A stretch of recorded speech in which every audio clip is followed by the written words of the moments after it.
Bonjour Eric. Bonjour Dao. Tu vas bien? Très très bien. Ça faisait un moment qu'on n'avait pas fait de podcast parce que il y a eu différents événements, il y a des compétitions, tout ça. Donc voilà, on reprend un peu les bonnes vieilles habitudes comme il fait beau. Et voilà, je te laisse la parole. Je ne vais pas parler. D'accord. Je suis un peu fatigué ce matin. D'accord, très bien. Mais ça tombe mal parce que je vais te poser une question. Mais on va en discuter. Donc comme souvent, on parlait un peu avant le podcast. Comme souvent, ça revenait, la conversation revenait souvent donc au sport qu'on pratique, lutte à livrer, jiu-jitsu brésilien, etc. Et on parlait donc de quelqu'un que je nommerai pas, je ne sais pas s'il a envie d'être nommé sur le podcast, mais qui est quelqu'un de léger. Il faut savoir que dans les sports qu'on pratique, être particulièrement léger, c'est-à-dire de peser en dessous de 60 kg, c'est quelque chose de difficile.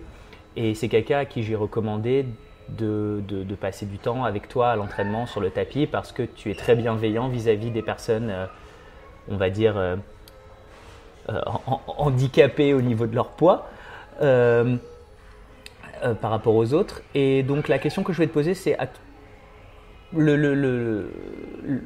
prends encore comme tremplin le sport qu'on pratique, mais ça peut être dans autre chose.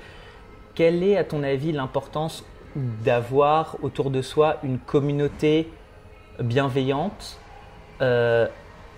et un groupe de personnes bienveillants auxquelles on peut avoir accès, donc que ce soit ça peut être par internet à la limite, mais je pense plutôt physiquement, en personne, régulièrement. Est-ce que tu penses que c'est quelque chose qui manque aujourd'hui, c'est-à-dire cette espèce, on parlait aussi du travail avant, c'est pour ça de l'emploi, où je pense que beaucoup de gens se sentent aliénés malgré le fait qu'ils soient entourés d'autres personnes. Et donc, qu'est-ce que tu aurais quelque chose à dire là-dessus sur le fait d'avoir une communauté bienveillante ou une communauté de pairs, presque une tribu, dans la société d'aujourd'hui où on est de plus en plus au final atomisé, ne serait-ce que par Internet ou par… Là, on prend le sujet du sport, mais il y a quand même, ça c'est une question sociologique, c'est-à-dire que on est dans une société à vitesse volontairement accélérée, de par les problématiques financières, la monétisation de tout ce qui est monétisable, et ce qui crée par effet parallèle beaucoup d'individualisme, mais pas forcément d'individualisme conscient, mais plutôt en termes de mécanisme, de pattern. Ouais. Ce qui fait que, j'ai peut-être pas assez de recul dessus, mais dans des écosystèmes comme le sport, où finalement, dans notre sport, on a quand même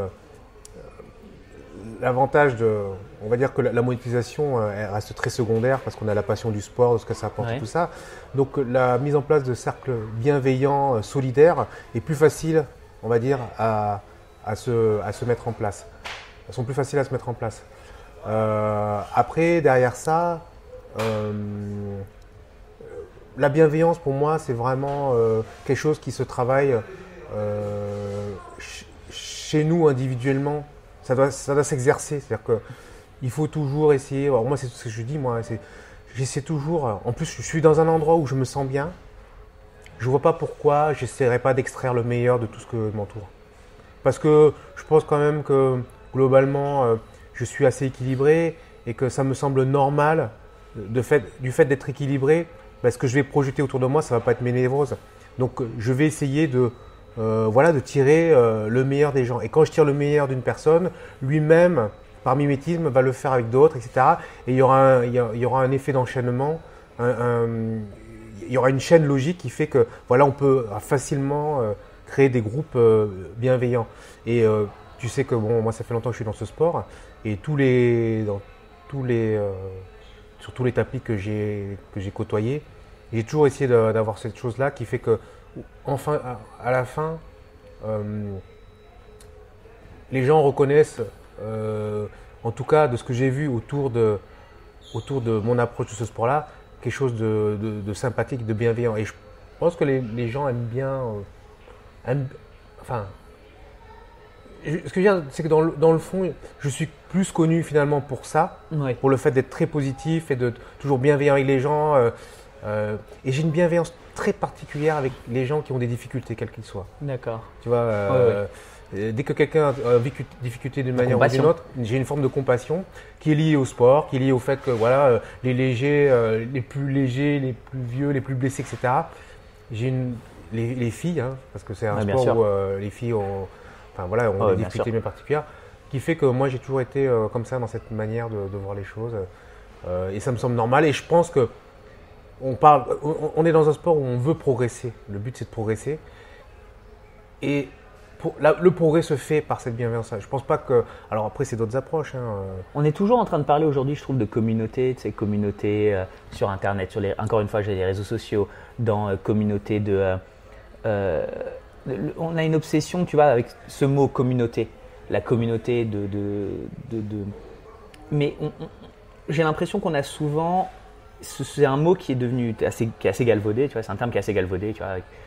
Et j'ai l'impression que ça dénote une certaine soif presque de tribalisme. On est de plus en plus atomisé. On est toujours. C'est un besoin, c'est un contre-besoin. Oui, on est tout le temps en train on est à la fois extrêmement libre de rejoindre n'importe quel groupe, d'accord, de créer notre identité. Dans les sociétés postmodernes, tu peux être à la fois fan de quelque chose sur Facebook et puis ensuite membre d'un forum sur Internet, même si ça tombe un peu en désuétude, mais tu vois, maintenant ça a été remplacé par Reddit, tous ces trucs-là. La communauté, tu vois, on peut faire partie d'une communauté religieuse, ethnique, régionale, etc., familiale, mais on a très peu finalement, j'ai l'impression les gens sont en manque de sens d'appartenance, tu vois, d'appartenance à une communauté, et une communauté qui est réellement dans laquelle il y a une réelle bienveillance. Et il y a une espèce de on fait partie d'une multitude de communautés parce qu'au final, on n'arrive pas à trouver dans une ce qu'il nous faut. Tu vois ce que je veux dire ? Ouais. C'est-à-dire qu'il y a des gens qui vont trouver peut-être un sentiment ils vont chercher la bienveillance dans une communauté, et puis dans une autre, il y a un problème avec le micro, tout va bien ? Non, c'est bon. Dans une autre, ils vont chercher la valorisation. Dans une autre, ils vont chercher la réponse à certaines questions. Mais au final, il y a très peu. J'ai l'impression qu'il y a un manque à ce niveau-là, flagrant, et que tu vois, on est dans un cadre où il y a de moins en moins, enfin peut-être pas de moins en moins, je ne sais pas comment c'était autrefois, au final on n'y était pas, mais j'ai l'impression qu'il y a une espèce de crise, on parle souvent de crise identitaire, mais moi je pense qu'il y a une crise communautaire. Donc on a presque une crise tribale. On sait maintenant qu'on a tous, donc on a ce nombre de Dunbar, tu ne peux te souvenir en détail que d'un certain nombre de personnes. Et qu'aujourd'hui je pense d'ailleurs que c'est assez marrant, on voit que j'ai l'impression que Facebook tombe de plus en plus en désuétude parce que ça donnait au départ un sens de communauté qui est de plus en plus, qui s'effrite parce qu'on se rend compte qu'un ami Facebook c'est pas un ami, c'est juste quelqu'un qu'on connaît. En plus maintenant il y a les algorithmes qui fait que tu vois tout le temps les mêmes personnes, ce qui est assez dommage d'ailleurs parce que tu perds le contact de personnes que tu connais sur Facebook parce que tu t'appuies là-dessus et au final tu te rends compte que tu les vois pas. Il y a je pense que l'essor d'Instagram vient de là aussi, que tu vois tout le monde, tu vois, t'as pas de, tu vois tout le monde de façon, l'algorithme est moins sélectif. Et j'ai l'impression qu'une des grandes chances que j'ai, alors je parle, c'est anecdotique, mais qu'une des grandes chances que j'ai, c'est justement d'avoir réussi autour de moi à créer une ou des, mais elles sont gênées. Finalement, c'est plutôt une communauté de personnes pour qui j'ai de la bienveillance, qui font preuve de bienveillance envers moi, et avec laquelle j'ai des liens qui vont au-delà de la simple pratique sportive ou de la simple amitié telle qu'elle est. C'est des liens qui sont plus profonds, qui sont quasi familiaux. Alors, pour les personnes qui ont déjà écouté un peu ce podcast-là, tu vois, des gens comme toi, des gens comme Pank, j'ai pas besoin d'être sur le tapis pour vous voir, tu vois. Au contraire, j'adore vous voir à l'extérieur.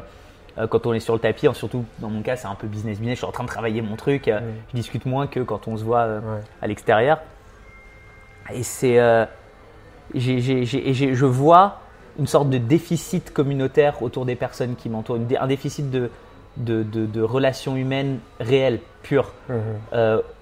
Pareil, ce que j'aime beaucoup quand je te vois toi ou quand je vois Pank, c'est que, regarde, là on est ensemble depuis, ça va faire bien deux bonnes heures. On n'a pas sorti notre téléphone une seule fois. J'ai pas l'impression que tu aies dû te forcer à le faire. En tout cas, moi, c'est pas le cas non plus.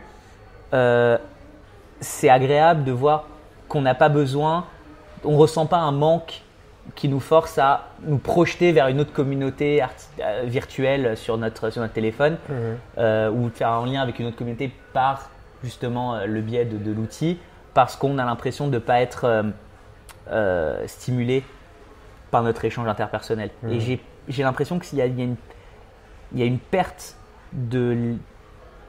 les gens oublient de plus en plus comment créer des liens au niveau interpersonnel physique. C'est-à-dire là, on se touche. Là, tu vois, je mets un petit coup de poing sur le genou de Dao. Là, on est en face. Il y a cette espèce de… Les gens ont un problème avec les blancs, savent plus. Les conversations sont devenues des conversations très courtes. Il y a une perte à ce niveau-là. Et j'ai l'impression qu'il y a c'est quelque chose qu'il faut valoriser. Parce que c'est encore une fois, comme on disait, c'est avant, quand on n'était pas encore enregistré, on est biologiquement fait pour ça. Pour être, on est une espèce de primat grégaire. On a besoin de cette communauté et on peut, et la facilité que représente la communauté virtuelle est au final pas, elle ne remplit pas elle ne nous, comment dire, elle ne nous implique. Non, pas nous implique, elle ne nous, excusez-moi. En gros, elle ne nous est pas bénéfique. Alors, on n'a pas l'impression de s'accomplir dans cette espèce d'illusion. Tu vois, quand tu me parles de tout ça, j'ai 10 000 idées à la seconde. Et hier, je regardais un diagramme sur la corrélation entre le niveau de stroke, c'est-à-dire ce qu'on appelle des unités de… comment on appelle ça, des unités de contact, ou je ne sais plus quel est le terme exact, et le type d'échange que tu peux avoir avec les gens. Donc on sait qu'en analyse transactionnelle d'Eric Berne, tu as 6 typologies de contact, de relations entre les gens. Et celle qui te fournit le plus de stroke, donc des échanges, on va dire, les plus forts et les plus intenses et les plus récurrents entre les gens, c'est la relation qu'on appelle intime. Et je suis persuadé que déjà d'une part, lorsque l'on fait ce sport-là, où on partage déjà le combat, mais aussi le contact fort, c'est-à-dire que dans notre sport, on est tout le temps en contact l'un à l'autre, je suis persuadé qu'on stimule… Il y a une étude qui prouve que ça stimule la production d'oxytocine. Exactement. Et donc on est dans l'intime, mais l'intime… Pas dans le sens où je discute avec quelqu'un et il me dit ses problèmes profonds ou des choses qu'il n'aurait jamais dit à d'autres personnes, mais on est sur une dimension d'intimité physiologique, surtout sur les autres sens. Et puis tu es au-delà des mots, même dans l'émotion. Et ce qui fait qu'il y a un lien particulier. C'est pour ça qu'on parle aussi de beaucoup de communautés dans notre sport. Alors mon famille revient constamment. Parce que ce contact permanent, je veux dire, combien de fois on a été en contact physique et ça crée un lien bien particulier, bien spécifique, très exclusif. On sait bien que chaque fois qu'on rencontre des gens du sport et tout, et qu'on se voit, on sent, pour les ultra-sensibles, on sent qu'il y a quelque chose de particulier. On est entre nous, quoi. Quelque chose qui est intéressant que tu dis là, c'est que on parle souvent de famille, et la famille, c'est censé être des liens qui sont au-delà d'eux. On dit la famille, c'est la famille, le sang, c'est le sang, c'est au-delà des mots, c'est au-delà de machin. Et peut-être parce que justement, l'échange émotionnel est au-delà du verbal dans ce qu'on fait. C'est-à-dire qu'on voit les gens craquer, se dépasser, trouver des solutions, être reconnaissants, être blessés, avoir leur ego remis en question ou leur ego valorisé ou se sentir valorisé. Et comme tout ça se fait au-delà des mots et dans l'instantané, ça crée une connivence très très forte, très rapide. et qu'on pourrait dire cœur à cœur, et qui fait qu'on a ce sentiment presque familial les uns envers les autres, parce quand l'environnement est sain, on se brise pour se reconstruire sans arrêt, donc c'est assez intéressant. Quelque chose d'autre dont je voulais, ce qui m'a alors c'est pas ce qui m'a fait réaliser ce dont je parlais avant sur ce côté artificiel de la communauté aujourd'hui, mais on parle souvent avec Dao, alors c'est plus personnel, mais je suis célibataire depuis quelques mois, enfin pas mal de mois maintenant. J'ai été en couple pendant longtemps. Vous allez comprendre pourquoi je parle de ça. Et souvent avec Dao, quand on se voit, on parle de mon célibat. Alors, comment ça se passe, qu'est-ce que tu deviens, blablabla. Sans m'étaler sur ma vie personnelle, je me suis rendu compte que donc ma relation à l'internet est un peu particulière, et donc on va rentrer dans le vif du sujet. J'étais déjà quand j'étais en couple, c'est quelque chose qui était très très très mitigé, mais j'ai entièrement, dans mon célibat, ce qui est plus particulier, renoncé à la pornographie. C'est quelque chose dont on parle très peu, qui est commun à tout le monde. C'est une espèce de sujet tabou, c'est marrant, hein, c'est un truc que des gens passent, que à peu près tous les hommes normalement, et beaucoup de femmes aussi normalement constituées dans la société d'aujourd'hui, qui ont entre on va dire 13, 14 et je sais pas quel âge, c'est un point commun à tout le monde dont personne ne parle. Pourtant, c'est ce qui fait avancer l'internet, la technologie, le monde, enfin c'est quand même quelque chose d'immense au niveau de ce que ça représente en bande passante. Et donc j'ai entièrement, depuis plusieurs mois, renoncé à toute forme de pornographie. Et ça m'a permis, donc pourquoi j'en parle maintenant, au-delà du fait que je trouve ça assez intéressant, parce que je suis la seule personne de mon âge que je connaisse qui l'ait fait. Je trouve ça intéressant parce que ça m'a permis de me rendre compte de la dimension artificielle de la chose, et des conséquences, de la façon dont on prend conscience des conséquences de certaines, ou de l'impact de certaines choses quand on arrive à s'en séparer et à prendre de la distance. Maintenant, ça me semble impensable. L'idée de la pornographie, l'idée d'aller me masturber sur Internet me semble complètement absurde. Mais absurde. Ça n'a plus de sens, limite. Pourquoi faire Et le temps passé, combien de temps j'ai passé à faire ça? Pourtant, sur le moment, ça me semblait normal et pas indispensable, mais c'était presque un besoin. Presque comme quelqu'un qui fumerait des cigarettes, je pense que c'est assez similaire à ça.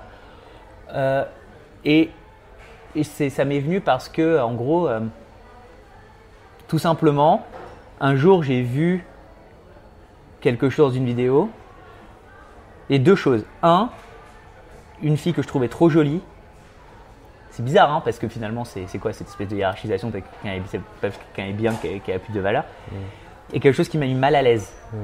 Et que je me suis senti complice de quelque chose qui ne me plaisait pas. Je vois. C'est-à-dire que je me suis rendu compte que si j'avais été dans la pièce, j'aurais voulu empêcher que ça se produise.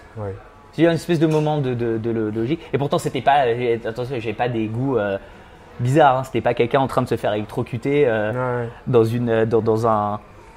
la fange. Hein. C'était juste, c'est quelque chose, je sais pas pourquoi, dans un regard, quelque chose qui m'a pas plu. Et je me suis rendu compte que ça me déplaisait et que je voulais pas être complice de ça. Et que même si on aurait pu me dire, mais tu peux regarder autre chose. Oui, mais ma consommation faisait que je me rendais quand même complice de ce qui me déplaisait. Je pense que c'est un peu la même logique, même si je ne suis pas du tout comme certains véganes. Ils ont l'impression ou des personnes qui décident d'arrêter de certains comportements de consommation. C'est un comportement de consommation au final. Et donc ça m'a pas plu. Et donc j'ai renoncé à ça, et Et ça avait un peu le même. J'ai eu un peu la même sensation que quand on avait commencé ensemble, tu sais, et ce que je fais encore de temps en temps, à distribuer aux sans-abri. Oui. Et ce côté, il y a une espèce de prise de responsabilité, de prise de conscience de quelque chose qui fait qu'on décide de commencer, on décide d'y penser. On savait que c'était là, mais et c'était pas malveillant de pas y penser, mais c'était facile de pas le faire. Et tout à coup, ça devient impensable de ne plus y penser, que ce soit plus une donnée. Et souvent, et pourquoi je parle aussi des sans-abri? Parce que je me rappelle, je parlais des sans-abri il n'y a pas longtemps et quelqu'un m'avait dit à l'entraînement, on me revient à l'entraînement, mais c'est dans les vestiaires parce que c'est une grande partie des interactions sociales que j'ai sont à l'entraînement. Quelqu'un qui me disait, oui, mais tu sais, les sans-abri, il y en a beaucoup qui le veulent bien. Et moi, ça m'avait semblé absurde, étant donné que j'avais été en contact avec eux. Alors, je dis pas que je ne suis pas non plus tous les jours dans la rue, mais ça m'arrive plus régulièrement que la majorité des gens de distribuer des choses aux sans-abri, donc de leur parler un petit peu. Et je me rendais compte, c'est comment on peut dire quelque chose, comment on peut dire une chose pareille. C'est-à-dire que pour le petit pourcentage de personnes qui sont dans la rue par choix, combien le sont par dépit, parce qu'ils ne voient pas d'autre solution? Combien vont te dire que c'est par choix pour ne pas devoir te dire et se dire à eux-mêmes que s'ils sont dans une situation où ils ne savent pas comment sortir? Et après, quand on va dire, regarde, est-ce que tu penses vraiment que cette nana, avant de devoir faire ce qu'elle va devoir faire, elle a vraiment envie d'être là? Si tu lui disais, tiens, je te donne ce qu'on te paierait pour ça, pour faire un autre travail, pas seulement dégradant, du genre, écoute, tu vois les poubelles là, tu les vides, je te paye la même chose, et il va falloir que tu mettes tes mains un peu dans le cambouis, tu vas devoir nettoyer les toilettes. Est-ce qu'il n'y en a pas beaucoup qui… Alors, évidemment, je ne parle pas de la 100e fois, de la première fois qui dirait, tu sais quoi, tu me payes la même chose? Ouais. Bon, ben je le fais. Combien de nanas, si tu pouvais les sortir, les mettre par magie dans une situation complètement différente, le ferait? Peut-être des mecs aussi, hein. J'ai plus de compassion pour les nanas, pour les femmes à ce moment-là. Mais après, je ne suis pas opposé à l'idée que ce soit similaire pour les hommes. Combien de personnes, si tu pouvais les sortir de situation à ce moment-là, avec le même dédommagement ou résoudre le problème qui les pousse à avoir besoin de ce dédommagement, sauteraient sur l'occasion sans même y réfléchir? Ça pourrait provenir du fait que déjà, d'une part, les gens ne comprennent pas que la vie, maintenant, elle est extrêmement nuancée.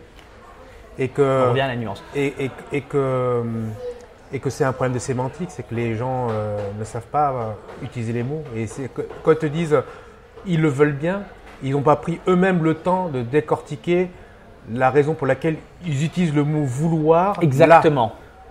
Alors que peut-être qu'ils voulaient dire autre chose, peut-être qu'ils n'ont pas pris le temps d'analyser ce que ça représentait pour eux, et ils vont se dire ils le veulent bien, c'est-à-dire que ils n'ont pas, ces gens-là n'ont pas combattu toutes les causes qui les ont amenés à être dans cette situation-là. Et je pense qu'il y a une fuite aussi, c'est que ça te met le dos au mur, ça te responsabilise et c'est désagréable d'être mis. On a l'impression d'être mis directement sur d'être tout d'un coup mis sur une estrade et d'être pointé du doigt en disant, quand on commence par exemple à parler de la pornographie comme je viens de le faire maintenant, on a l'impression souvent d'être… je pense que ça donne beaucoup de gens ils ont l'impression qu'on leur dit « mais tu te rends compte que tu es complice ?»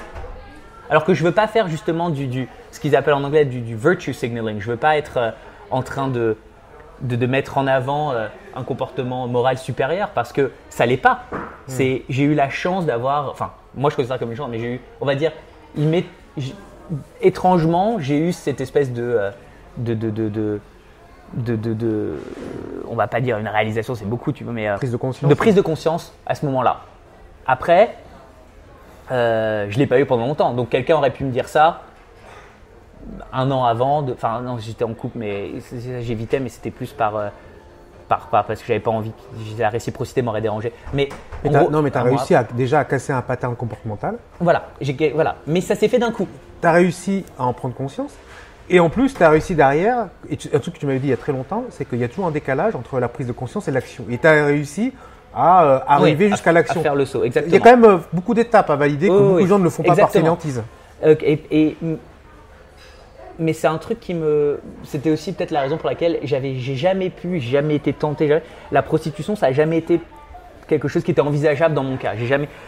Après, je ne suis pas contre la prostitution dans le sens où il y a des personnes handicapées, il y a des personnes qui ont des difficultés, tu vois, qui font que le seul moyen pour eux d'avoir accès, d'avoir accès à la sexualité passe par une certaine forme de prostitution.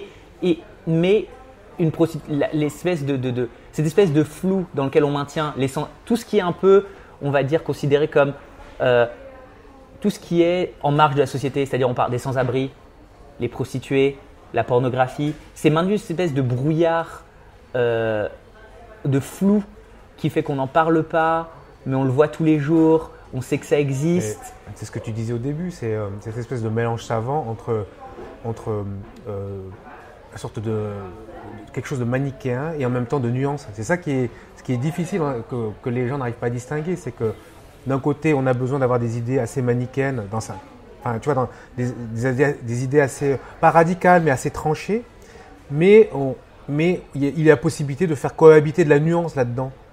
Et, tu vois, et les gens n'arrivent pas forcément à faire la symbiose entre les deux.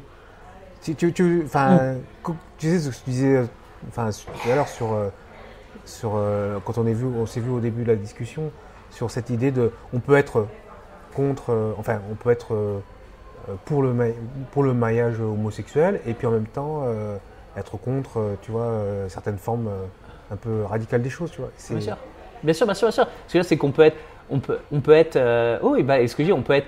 pour le mariage homosexuel et contre le fait que n'importe qui puisse utiliser n'importe quelle toilette, par exemple. Ouais. Tu vois. Et par ça, je veux dire, pour un type qui a ma tête, qui décide qu'il s'identifie, aujourd'hui je suis une femme, ouais. Ma petite nièce, elle prend elle utilise les toilettes pour femmes aussi, tu vois. J'ai peut-être pas envie que tu te retrouves avec un barbu quand tu vas aux toilettes. Désolé, par compassion, même si c'est complètement le cas et que tu as vraiment l'impression d'être une femme, tu devrais penser au malade mental, au type dangereux qui pourrait utiliser ça, d'accord. Donc pisse debout et arrête d'emmerder le monde. Mais j'ai l'impression qu'il y a une espèce en fait, la prise de conscience de ces espèces de zones floues, et c'est des zones floues sociales, mais ça peut aussi être des zones floues au niveau personnel. On peut se dire, pourquoi est-ce que j'ai ce comportement de façon répétitive ? Pourquoi, par exemple, j'ai n'importe quoi ? Pourquoi est-ce que ça peut être n'importe quoi ? Pourquoi chez moi c'est en bordel tout le temps ? Ça devrait pas être rangé. Moi, je sais que j'étais quelqu'un de très bordélique. Maintenant, je fais très attention à bien ranger mes trucs parce que j'avais l'impression que si j'en prenais conscience, si je commençais à vraiment me mettre face à moi-même dans le miroir en disant t'es quelqu'un de bordélique, borderline sale parfois, il faut que tu réussisses à ranger tes trucs, ça allait me mettre face à une partie de moi que j'aimais pas. Alors qu'en fait, ça m'a renforcé, ça m'a mis face au moi qui décide que ça va plus être le cas. Donc, la prise de conscience, je pense, on a l'impression que la prise de conscience va nous affaiblir parce qu'on a une zone de confort. Alors que l'illusion, c'est qu'elle va nous affaiblir. Alors qu'en fait, la prise de conscience forcée, quand on se force à prendre conscience de quelque chose, elle nous renforce. Et on se sent mieux une fois quand on l'a fait. Là, on va clôturer ce premier podcast parce qu'on est sur des formats de 30 minutes, ça me semble très bien. Alors, Eric, c'était quoi le thème là, du podcast ? Parce qu'on est parti sur l'effet de communauté et puis on a fini sur la pornographie. Je pense que le thème, ça va être… Ouh là là, pourquoi pas… Je pense que c'est quand je parlais de communauté, je disais que les gens sont en quête de communauté. Je pense que ça peut être c'est une sorte ça serait sur la quête de l'amélioration de soi. C'est-à-dire quels sont les mécanismes qu'on peut utiliser, quels sont les mécanismes possibles pour essayer de s'améliorer. Donc la responsabilisation, la communauté, on va dire réelle, physique, et morale et émotionnelle. Donc à la fois la quête de l'amélioration de soi au niveau individuel, la responsabilisation, et au niveau collectif, la communauté. D'accord. Alors je vais conclure ce podcast sur une idée que j'ai là. Si on prend une théorie qui a été développée, je ne sais plus quand, je crois que c'est au début du siècle dernier, la théorie de l'émergence, qui dit que en fait, on peut obtenir la somme de toutes les parties qui composent un tout peut être supérieure aux propriétés de chacune des parties. C'est-à-dire que dans un groupe, on peut avoir des gens complètement différents. Dans notre sport, par exemple, on a un groupe proche où on mettrait les gens qu'on connaît. Et on est capable d'extraire, en fait, par l'association de tous ces gens-là, une idée supérieure qui va, en fait, transcender chacune des parties qui composent ce groupe-là. Et je pense que dans l'idée d'amélioration, au travers la forme de communauté ou de tribalisme qu'il y a dans notre sport, avec les leviers qui sont composés par les caractéristiques fortes de notre sport, on peut arriver à obtenir le meilleur de chacun d'entre nous, rien que par le fait d'être regroupés. Et comme ça, on a effectivement une sommation qui est meilleure que l'individualité qui compose ce groupe. L'anglais, qui est une langue germanique, donc qui a une espèce c'est cette tendance au synthétisme, qui est parfois moins, on va dire, lyrique que la langue latine, mais qui est souvent pratique. C'est l'expression est greater than the sum of its parts. Voilà, c'est ça. Donc voilà, si vous cherchez, si vous voulez une définition, une expression très claire, c'est des choses, mais encore une fois, c'est une expression elle doit exister, qu'il faudrait la traduire de façon efficace et synthétique en français pour pas tomber dans le c'est quoi ton point. Donc voilà, mais oui. Voilà, moi je trouve que en conclusion, parler de la théorie de l'émergence, ça peut être intéressant. Bon, merci. Merci beaucoup. Et puis à la prochaine. Ciao. Ciao.